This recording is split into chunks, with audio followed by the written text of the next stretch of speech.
Yehova Eloheinu Zvaot. Kadosh, Kadosh, Kadosh. Please fill me and lead me, and cover me and stir me, and speak through me with your Ruach HaKodesh, that I may speak your written words with boldness and humility to those who listen. I ask all these things in Yeshua HaMashiach's name. Amen. We'll start with the Shema. Listen and obey. Children of Yehovah, pay careful attention and respond.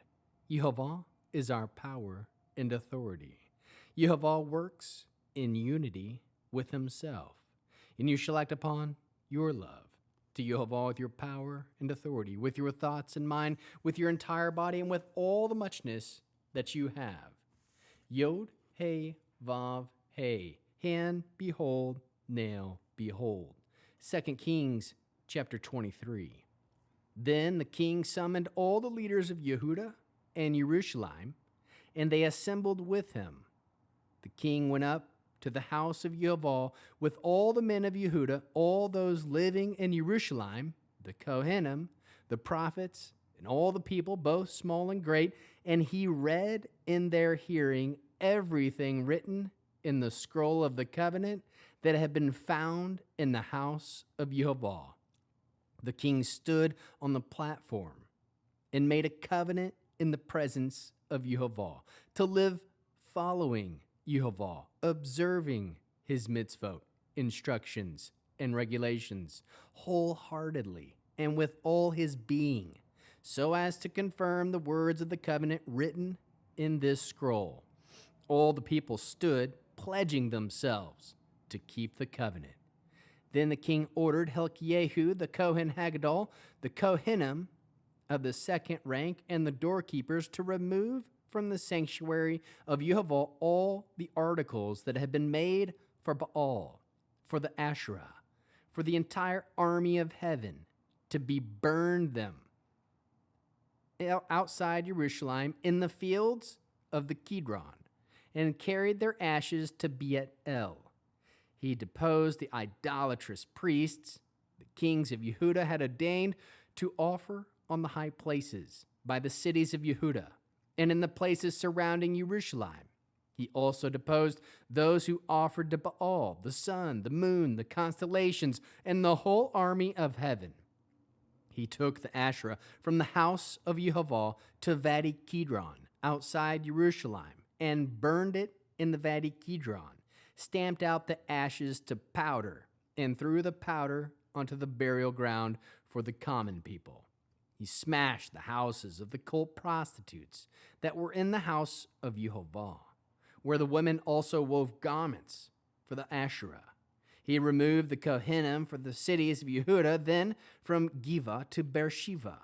He desecrated the high places where the Kohanim had been making offerings. He also smashed the high places of the gates that were at the entrance of the gate of Yehoshua, the governor of the city, on the left as one enters the city. But although the Kohanim who had been at the high places did not come up to the altar of Yehovah in Jerusalem, nevertheless, they did share matzah with their kinsmen. He desecrated the Tophet fire pit in Ben Hinnom Valley, so that no one would cause his son or daughter to pass through fire as a sacrifice to Molech. He confiscated the horses which the kings of Yehuda had been given to the sun at the entrance of the house of Yehovah near the room of the officer of Natan Melech in the side courtyard, and he burned up the chariots of the sun. The king smashed the altars, the roof, the upper room of Achaz, which the kings of Yehuda had made, and the altars which Manasseh had made in the two courtyards of the house of Yehovah.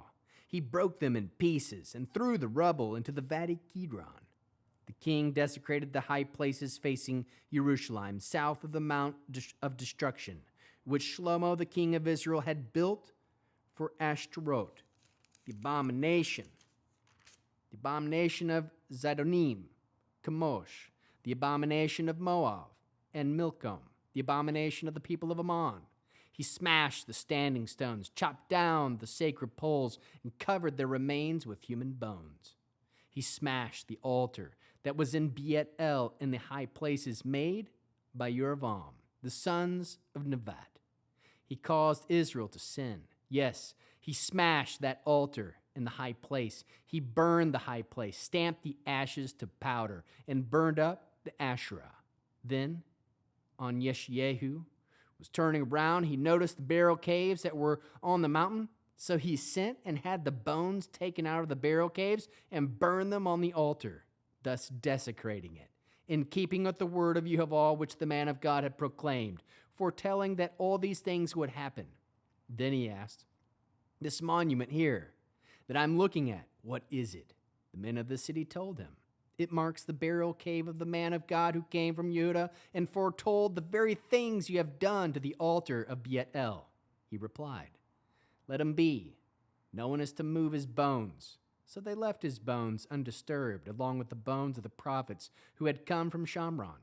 Yeshayahu also removed all the shrines of the high places in the cities of Shamron, which the kings of Israel had made in order to provoke Yehova to anger, and treated them the same as in Beit-El.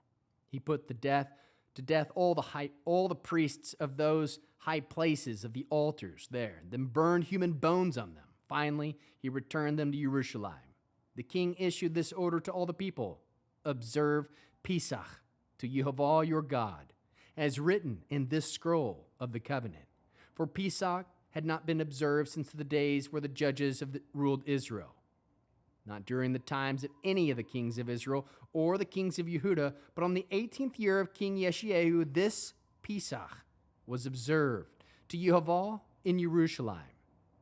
Yeshayahu got rid of the mediums and the people using spirit guides, as well as the household gods and the idols of all the disgusting things spotted anywhere in Yehuda and Jerusalem.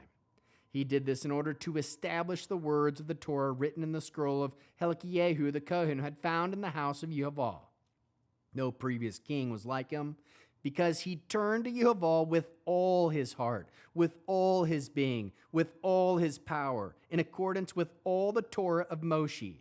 Nor did any king like him arise afterwards. Nevertheless, Yehova did not turn away from his fiercely raging, furious anger that burned against Yehuda because of all the things Manasseh had done to provoke him. Yehova said, "Just as I removed Israel, I will also remove Yehuda out of my sight. And I will reject this city which I chose, Jerusalem, and the house concerning which I said my name will be there."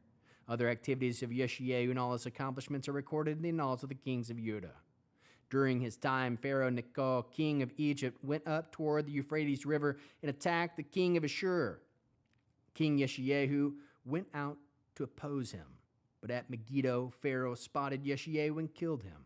His servants carried his dead body from Megiddo to Jerusalem in a chariot and buried him in his own tomb. The people of the land took King Yochaz, the son of Yeshayahu, anointed him and made him king in his father's place. Yochaz was 23 years old when he began his reign. He ruled for 3 months in Jerusalem. His mother's name was Hamutal, the daughter of Yirmiyahu from Livnah. He did what was evil from Yehovah's perspective, following the example of everything his ancestors had done. Pharaoh Necho imprisoned him at Ravlah, in the land of Hamath, so that he would not be able to rule in Jerusalem. He also imposed a penalty of the land, 3¼ tons of silver and 66 pounds of gold. Then Pharaoh Necho made Eliakim, the son of Yeshayahu, king in the place of Yoshiyahu, his father, and changed his name to Joachim. He carried Yochaz off to Egypt, where he died. Joachim remitted the silver and gold to Pharaoh, but in order to pay the money Pharaoh demanded, he had a levy of tax on the land. He taxed the people of the land, each according to his means, to pay the silver and gold to Pharaoh Necho. Jehoiakim was 25 years old when he began his reign. He ruled for 11 years in Jerusalem. His mother's name was Zebudah, the daughter of Pedaiah from Rumah. He did what was evil from the perspective of Yehova, following the example of everything his ancestors had done. How can we learn to love our Creator after reading this interesting 23rd chapter of 2 Kings?